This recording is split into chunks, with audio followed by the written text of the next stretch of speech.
Wi-Fi? There's Wi-Fi back there? Oh my God, that's crazy. Who knew? All right, let's bring up Christopher Breedlove to talk about Birds Without Borders.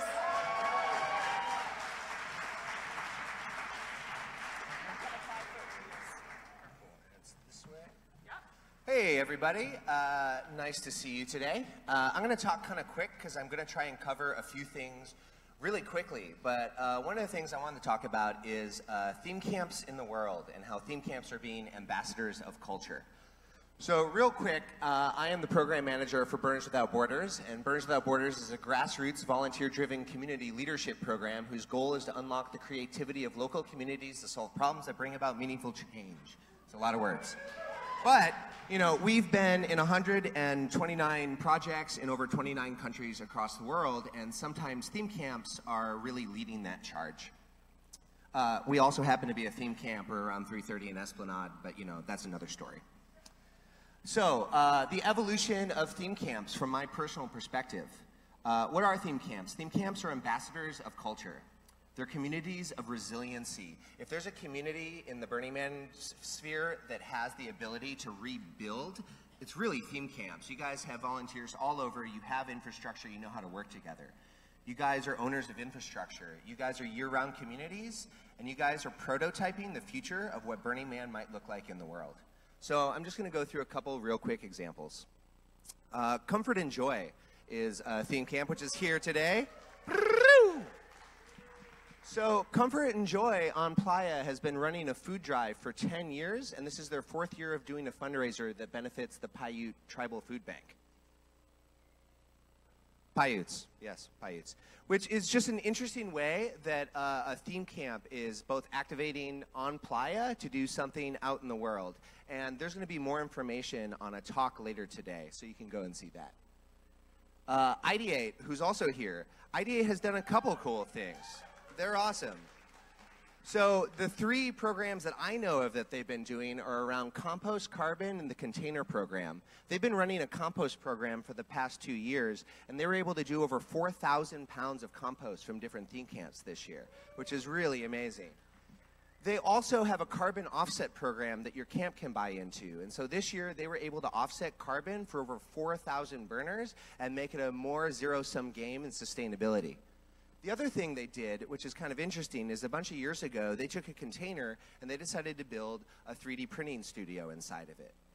They teamed up with my theme camp, and we ended up building a mobile resource unit in that 20-foot container for Playa 2 years ago. The idea being is that we could deliver tools to people in disaster areas and refugee camps.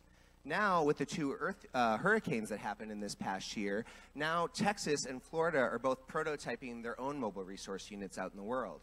And so that's another really interesting example of how a theme camp builds something. We can use that as a prototype on Playa, and now people out in the world are replicating this idea for change.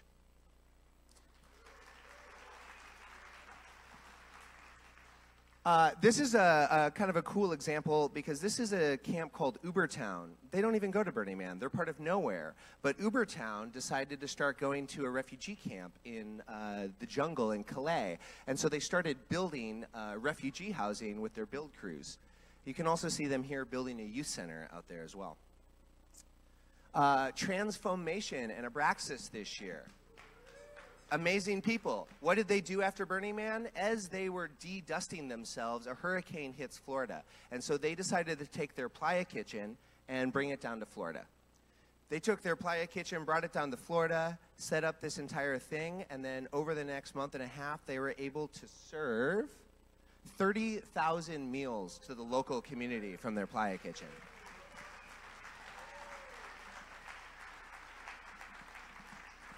Not to be outdone, they then matched with some of the local volunteers, and those volunteers have now built a playground in this community that's going to last as a symbol of this theme camp and the burners and these people coming together, which is pretty cool. Red Lightning last year, after Burning Man, decided to go out to Standing Rock. You can see them there with their dome. They were able to provide a community space and meeting space at Standing Rock for everyone who's doing the winterization efforts. you know, Burners Without Borders, we also went out there and we were able to build out the organic composting toilet system. And honestly, it was because Red Lightning was there and we were able to utilize their infrastructure that we were able to land in a really safe way and be able to meet the community. And I just think this is a beautiful photo of theme camps around the world making change. Mayan Warrior and Maxa camp this year, right? Earthquake in Mexico City, huge. There were actually like 6 earthquakes, right? So the earthquakes happen, and they were telling me that all of a sudden the phones start ringing and all these people want to do something. And guess what? A lot of those people just happen to be burners.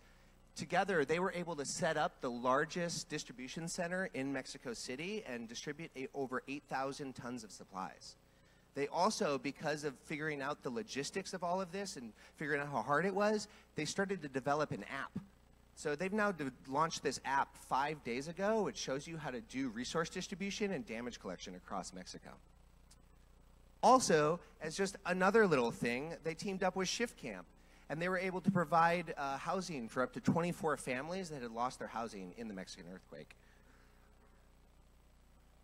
Humano camp, which I believe is also here, another theme camp from Mexico, they were also inspired once the earthquake happened. So they started to rally together, and they went down to Oaxaca and Morelos, and they were able to also set up a distribution center. They were able to put out 53 tons of food. They had over 200 volunteers, and they were able to collect $45,000 from foreign donations. They're now in their reconstruction phase, and they're working with other non-for-profits in the local area to rebuild. So while all of those hurricanes were going on this year, Camp Epic reached out to me and said, hey, we have all of this infrastructure sitting here. Could we bring it down to the hurricanes? We had a conversation, and we're like, all right, with the cost of moving containers, maybe that doesn't make sense. But a few weeks later, the fires happened in Santa Rosa. And so all of a sudden, their infrastructure was in an area that needed help. They were able to ship out these 7 containers and start to build what was supposed to be a really innovative temporary housing solution. Now, because of permitting and other issues, this wasn't able to happen, which is sad. But to me, what's really interesting about this is it's an amazing example of a theme camp saying, hey, we have infrastructure. It's sitting here. How can we use that in the world? So to me, one of the things with all of these examples that I've been thinking about is, what does theme camp and regional interplay look like? We have regional communities all over the world. We also have theme camps all over the world. You guys are storing your stuff in all of these different places.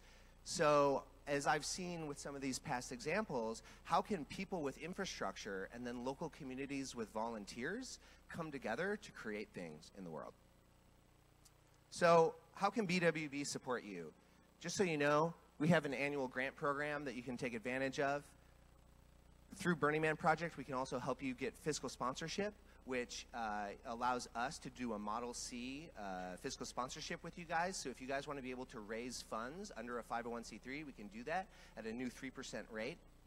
We can give you access to the Burning Man and BWB communication channels, as well as those volunteer channels. And also, we have a lot of best practices and technologies that we can share with you guys if you want to go out there in the world. So that was a really quick summation of all of that. But I just want to show you, burners, whether it's with BWB, whether it's with theme camps, whether it's with art projects, they're all over the world doing really innovative stuff. And I'm just super inspired by the way that some theme camps in our community are out there doing it in the world. So boom, I'm Christopher Breedlove. Reach out to Burners Without Borders. Let me know what you guys are doing, because I want to help share your story of what's happening. Thanks. And back to Trippy.